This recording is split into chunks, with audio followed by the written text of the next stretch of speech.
നമസ്കാരം. ബി.ജെ.പിയുടെ പുതിയ സംസ്ഥാന പ്രസിഡന്റായി തെരഞ്ഞെടുക്കപ്പെട്ടിരിക്കുന്ന രാജീവ് ചന്ദ്രശേഖർ വാസ്തവത്തിൽ ബുദ്ധിയില്ലാത്ത, ജനപരിചയമില്ലാത്ത, ജനപിന്തുണയില്ലാത്ത, രാഷ്ട്രീയ പരിചയമില്ലാത്ത ഒരു മുതലാളിത്ത ഉൽപ്പന്നമാണ് എന്നാണ് ബി.ജെ.പിക്കാരിൽ ചിലർ പോലും കരുതുന്നത്. പണമുള്ളതുകൊണ്ട് മാത്രം രാജീവ് ചന്ദ്രശേഖർ ബി.ജെ.പിയുടെ സംസ്ഥാന പ്രസിഡന്റായി എന്ന തരത്തിൽ അണ്ടർ എസ്റ്റിമേറ്റ് ചെയ്താണ് പ്രതിപക്ഷ പാർട്ടികൾ കാണുന്നത്. വാസ്തവത്തിൽ അവരുടെ തിയറി തന്നെ തെറ്റാണ് എന്ന് മനസ്സിലാക്കാൻ പണമുള്ള ഒരാൾക്ക് ഒരു സംസ്ഥാന പ്രസിഡന്റ് പദവിയിലെത്തേണ്ട കാര്യമില്ല എന്ന ലോജിക്ക് മാത്രം പരിഗണിച്ചാൽ മതി. മന്ത്രിയാകുന്നതോ എം പി ആകുന്നതോ അല്ലെങ്കിൽ മറ്റു വല്ല പാർലമെന്ററി പദവികളും ഏറ്റെടുക്കുന്നതോ പണമുള്ളത് കൊണ്ടാണ്, പണത്തിൻ്റെ തിളക്കത്തിലാണ് എന്ന് പറയുന്നത് പോലെയല്ല ഒരു പാർട്ടിയെ നയിക്കാനുള്ള ഉത്തരവാദിത്തം ഏൽപ്പിക്കുന്നത്. രാജീവ് ചന്ദ്രശേഖരനെ ആ ഉത്തരവാദിത്തം ബി.ജെ.പി ദേശീയ നേതൃത്വം ഏൽപ്പിച്ചത് തൊട്ടടമെല്ലാം അദ്ദേഹം വിജയിച്ചതുകൊണ്ടുള്ള ആത്മവിശ്വാസത്തിന് പുറത്താണ്. ആ ആത്മവിശ്വാസം തെറ്റല്ലായിരുന്നു എന്ന് തെളിയിക്കുന്ന തരത്തിൽ രാജീവ് ചന്ദ്രശേഖർ ഇടപെടൽ നടത്തി. ഇന്നലെ രാജീവ് ചന്ദ്രശേഖർ നടത്തിയ ഒരു പരാമർശമുണ്ട്. ആ പരാമർശം എത്രമാത്രം ബുദ്ധിമാനാണ് രാജീവ് ചന്ദ്രശേഖർ എന്നതിൻ്റെ തെളിവായി മാറുന്നു. വിഷയം വഖഫ് തന്നെ. വഖഫ് വിഷയത്തിൽ കേരളത്തിലെ ഇടത് വലത് പാർട്ടികളും എം പിമാരും എം എൽ എമാരും സർക്കാരും സംവിധാനങ്ങളുമൊക്കെ വഖഫ് ഭേദഗതി നിയമത്തിനെതിരെ നിലപാടെടുക്കുകയും അത് മുസ്ലിം സമുദായത്തിൻ്റെ അവകാശങ്ങൾക്ക് മേൽ ഉള്ള കടന്നുകയറ്റമാണ് എന്ന് പ്രഖ്യാപിക്കുകയും ചെയ്ത് മുമ്പോട്ട് പോകുമ്പോൾ അങ്ങനെയല്ല, ഇത് സാധാരണ മനുഷ്യരെ കൂടി സംരക്ഷിക്കാനുള്ള വഴിയാണ് എന്ന് തെളിയിച്ചുകൊണ്ട് ബി.ജെ.പിയും കത്തോലിക്ക സഭയും മുമ്പോട്ട് പോകുന്നത് മുനമ്പത്തെ മുമ്പിൽ നിർത്തിയാണ്. മുനമ്പത്തെ ജനങ്ങൾക്ക് നീതി ലഭിക്കാനേ പോകുന്നില്ല. അവർക്ക് നഷ്ടപ്പെട്ട ഭൂമി നഷ്ടപ്പെട്ടത് തന്നെയാണ്. അതിന്റെ പ്രശ്നം വഖഫ് അല്ല. വഖഫ് നിയമം പാസ്സായാലും മുൻകാല പ്രാബല്യമില്ലാത്തതിനാൽ അതിന് ഗുണം മുനമ്പങ്കാർക്കുണ്ടാവില്ല എന്ന് പറയുന്നവരിൽ മുനമ്പങ്കാർ വോട്ട് ചെയ്ത് വിജയിപ്പിച്ചെടുത്ത ഹൈബീഡൻ എം പി വരെയുണ്ട്. എന്നാൽ ആ ഒരു വിവാദത്തിൽ കൃത്യമായൊരു നിലപാട് പ്രഖ്യാപനമാണ് ബി.ജെ.പി പ്രസിഡന്റായ രാജീവ് ചന്ദ്രശേഖർ നടത്തിയത്. മോദിയുടെ തലയിലിരുന്ന വഖഫ് ഭാരം ഒഴിഞ്ഞു പോയിരിക്കുന്നു, അല്ലെങ്കിൽ അതെടുത്ത് മാറ്റിയിരിക്കുന്നു, അതിപ്പോൾ പിണറായി വിജയന്റെ തലയിലേക്ക് എടുത്ത് വെച്ചിരിക്കുന്നു എന്ന് പ്രഖ്യാപിക്കുകയാണ് രാജീവ് ചന്ദ്രശേഖർ നടത്തിയത്. രാജീവ് പറയുന്നു, ഇനിയെങ്കിലും പ്രീണന രാഷ്ട്രീയം ഒഴിവാക്കൂ, മുനമ്പത്തെ ജനങ്ങളുടെ റവന്യൂ അവകാശങ്ങൾ പുനഃസ്ഥാപിച്ചു കൊടുക്കൂ. പുതിയ വഖഫ് നിയമം പാസ്സായിരിക്കുന്നു. ലോക്സഭയും രാജ്യസഭയും കടന്ന് രാഷ്ട്രപതിയും ഒപ്പുവെച്ച് ഇപ്പോൾ വിജ്ഞാപനം ഇറങ്ങിയിരിക്കുന്നു. അതായത് രാജ്യത്ത് ആ നിയമം നിലവിൽ വന്നിരിക്കുന്നു. ഇന്നു മുതൽ ആ നിയമം പ്രാബല്യത്തിലായി. ഇത് ഔദ്യോഗികമാണ്. ഇനി ഇതുമായി ബന്ധപ്പെട്ട ചട്ടങ്ങൾ പുറപ്പെടുവിക്കേണ്ടത്, ആ ചട്ടങ്ങൾ കേന്ദ്രം തന്നെ പുറപ്പെടുവിക്കണമെന്ന് നിർബന്ധമൊന്നുമില്ല. നടപ്പിലാക്കാൻ ബാധ്യതപ്പെട്ട സംസ്ഥാനങ്ങൾക്ക് ചട്ടങ്ങൾ പ്രഖ്യാപിക്കാം, കേന്ദ്രത്തിനും ചട്ടം പ്രഖ്യാപിക്കാം. അപ്പോൾ ഈ നിയമം പാസ്സായ സ്ഥിതിക്ക് ഈ നിയമം നടപ്പിലാക്കേണ്ട ബാധ്യത സംസ്ഥാന സർക്കാരുകൾക്കാണ്.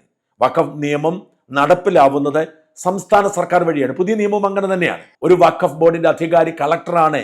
വഖഫ് സർവേ നടത്തേണ്ടത് കളക്ടറാണ് എന്ന് പുതിയ നിയമത്തിൽ പറയുന്നു. കളക്ടർ സിവിൽ സർവീസുകാരനാണെങ്കിലും കളക്ടറുടെ അധികാരം സംസ്ഥാന സർക്കാരിനാണ്. അതുകൊണ്ട് തന്നെ വഖഫ് നിയമം നടപ്പിലാക്കാനുള്ള ബാധ്യത സംസ്ഥാന സർക്കാരിനുണ്ട്. വഖഫ് ബോർഡിന് രൂപം കൊടുക്കേണ്ടത് സംസ്ഥാന സർക്കാരാണ്. വഖഫ് നിയമം അനുസരിച്ച് നടപടിക്രമങ്ങൾ പൂർത്തിയാക്കേണ്ടത് സംസ്ഥാന സർക്കാരാണ്. ഇന്നലെ ഞാനൊരു വീഡിയോയിലൂടെ പറഞ്ഞിരുന്നു, പുതിയ വഖഫ് ബോർഡ് പുനഃസംഘടനയുടെ സമയമായിരിക്കുന്നു. ഡിസംബർ 19 കാലാവധി കഴിഞ്ഞു. ഇപ്പോൾ തൽക്കാലത്തേക്ക് പഴയ ഭരണസമിതി തുടരുകയാണ്. അതുകൊണ്ട് തന്നെ പുതിയ വഖഫ് ബോർഡിന് രൂപം കൊടുക്കേണ്ടത് സംസ്ഥാന സർക്കാരാണ്. മെയ് മാസം 3 അതിന് വിജ്ഞാപനം പുറത്തിറങ്ങുക. ഈ വഖഫ് ബോർഡിന് രൂപം കൊടുക്കേണ്ടത് പുതിയ നിയമത്തിന്റെ പശ്ചാത്തലത്തിലാണ്. ആ ബാധ്യത സംസ്ഥാന സർക്കാർ ഏറ്റെടുക്കണം. അതുപോലെ തന്നെയാണ് വഖഫ് നിയമത്തിന്റെ കേന്ദ്ര സർക്കാരിന്റെ ഉത്തരവാദിത്വം നിറവേറ്റിയിരിക്കുന്നു. വഖഫ് നിയമമായിരുന്നു പ്രശ്നം. 95 നരസിംഹറാവു സർക്കാർ പാസാക്കിയതും 2013 മൻമോഹൻ സിംഗ് സർക്കാർ ഭേദഗതി ചെയ്തതുമായ വഖഫ് നിയമം കുഴപ്പം പിടിച്ചതാണ്.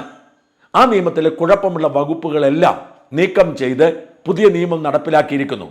ആ നിയമം നടപ്പിലാക്കിക്കൊണ്ട് മുനമ്പത്തെ ജനങ്ങളുടെ റവന്യൂ അവകാശം പുനഃസ്ഥാപിച്ചു കൊടുക്കേണ്ട ബാധ്യത സംസ്ഥാന സർക്കാർ ഏറ്റെടുക്കണം.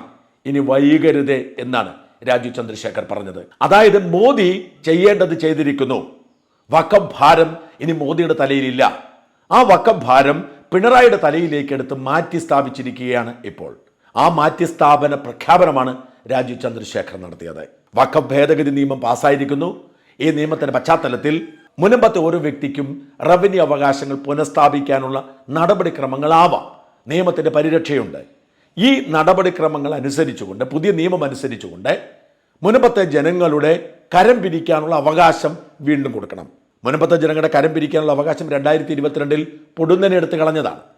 അവർ കരമടയ്ക്കാൻ ചെന്നപ്പോൾ അവരോട് പറയുന്നു, നിങ്ങളുടെ നല്ല ഭൂമി വഖഫിൻ്റേതാണെന്ന്. ഇപ്പോൾ ഈ നിയമം വന്നതോടുകൂടി അത് തിരിച്ചാക്കണം. വഖഫിൻ്റെ പേരിലേക്ക് മാറ്റിയ മുൻപത്തെ 610 കുടുംബങ്ങളുടെ അവകാശം ഇനി അവരവരുടെ പേരുകളിലേക്ക് മാറ്റണം. ഈ ബാധ്യത സംസ്ഥാന റവന്യൂ വകുപ്പിനാണ്, സംസ്ഥാന സർക്കാരിനാണ്.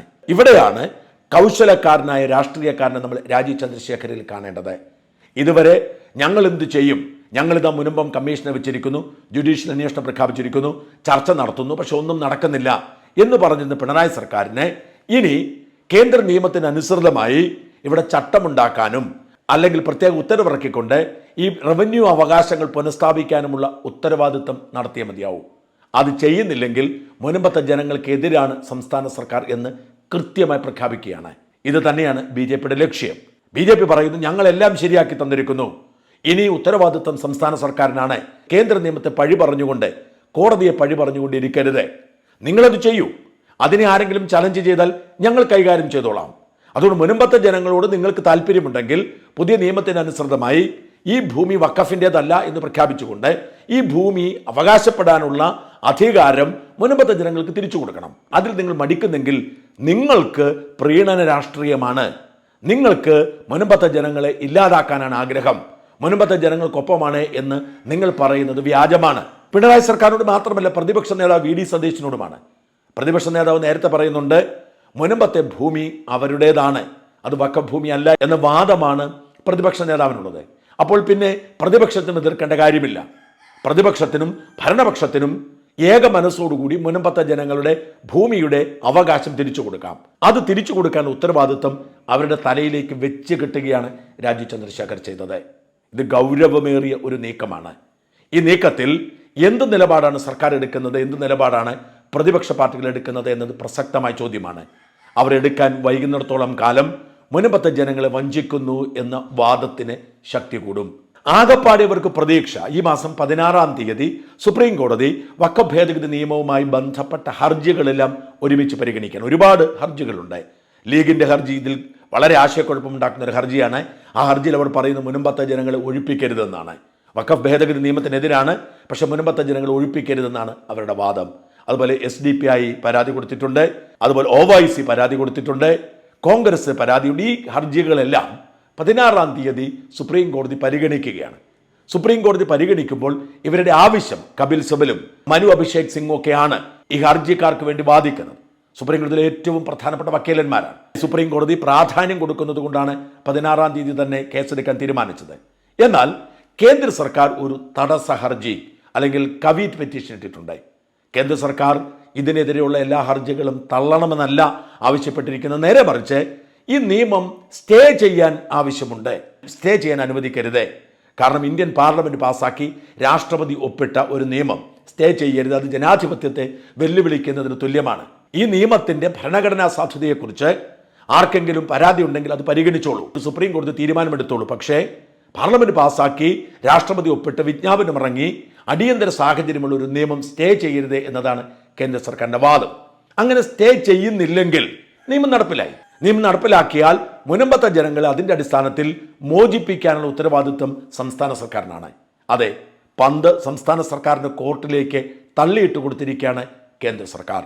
ഇവിടെയാണ് BJP കൃത്യമായി ഇടപെടൽ നടത്തുന്നത്. അവർ അവസാനിപ്പിക്കുന്നില്ല. ഈ വരുന്ന 15-ാം തീയതി, 16-ാം തീയതിയാണ് സുപ്രീം കോടതി പരിഗണിക്കുന്നത്. 15-ാം തീയതി നന്ദി ബഹുജന കൂട്ടായ്മ എന്ന് പറയുന്നൊരു വലിയ പരിപാടി BJPയുടെയും NDAയുടെയും നേതൃത്വത്തിൽ മുനമ്പത്ത് നടത്തുന്നുണ്ട്. മുനമ്പം സമരഭൂമി പള്ളിമുറ്റമാണ്. അതായത് കോട്ടപ്പറമ്പ് രൂപതയുടെ കീഴിലുള്ള ഒരു ഇടവകയാണ് മുനമ്പം വേളാങ്കണ്ണി പള്ളി. ഈ പള്ളിമുറ്റത്താണ് സമരം നടക്കുന്നത്. ഈ പള്ളിമുറ്റത്ത് NDAയുടെ ഒരു വലിയ കൺവെൻഷൻ നന്ദി ബഹുജന കൂട്ടായ്മ എന്ന പേരിൽ സംഘടിപ്പിച്ചിരിക്കുകയാണ്. സംസ്ഥാന പ്രസിഡന്റ് അടക്കമുള്ളവർ എത്തുന്നുണ്ട്. കേന്ദ്ര മന്ത്രിമാരെ എത്തുമെന്ന് കരുതുന്നു. കേന്ദ്ര നിയമ മന്ത്രി കിരൺ റിജിജുവാണ് ഈ ചടങ്ങ് ഉദ്ഘാടനം ചെയ്യുന്നത്. അവർ നന്ദി പറയുകയാണ് മോദിക്കും കേന്ദ്ര സർക്കാരിനും. ഇത് പള്ളിമുറ്റത്ത് നടത്തുന്നതിനെ കുറിച്ച് ചില തർക്കങ്ങളൊക്കെ ഉണ്ട്. കോട്ടപ്പറമ്പ് രൂപതയുടെ മേൽ വരാപ്പുഴ രൂപത വലിയ സമ്മർദ്ദം ചെലുത്തിയിരുന്നു. കോട്ടപ്പറമ്പ് രൂപത പോലും ഒരു പാർട്ടിയുടെ പരിപാടിയാണ്, വേണമെന്ന് ചോദ്യം ഉന്നയിച്ചിരുന്നു. പക്ഷേ ഇടവകക്കാർ ഒന്നടങ്കം അവിടെ നടത്തിയ മതിയാവൂ എന്ന് വാശി കാണിച്ചു. കാരണം ഇത് സമരപ്പന്തലാണ്, അവരുടെ ഉപജീവനത്തിന് വേണ്ടിയുള്ള യുദ്ധമാണ്. ആ യുദ്ധത്തിൽ അവർ വിജയിച്ചിരിക്കുന്നു.